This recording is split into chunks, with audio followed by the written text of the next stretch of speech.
I am turning on the Regrsi EB04 Neckband.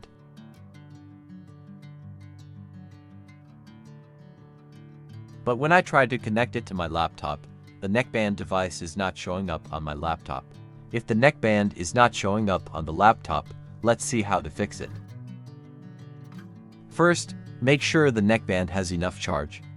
If the neckband does not have enough charge, charge it for 20 minutes. After charging the neckband, try connecting it to the laptop. If the neckband is still not showing up on the laptop, make sure the neckband is connected to another phone. If the neckband is connected to another phone, unpair it from there.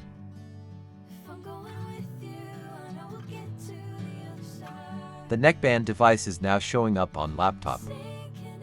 Now you can connect it. The Regrsi EB04 Neckband is now connected to the laptop.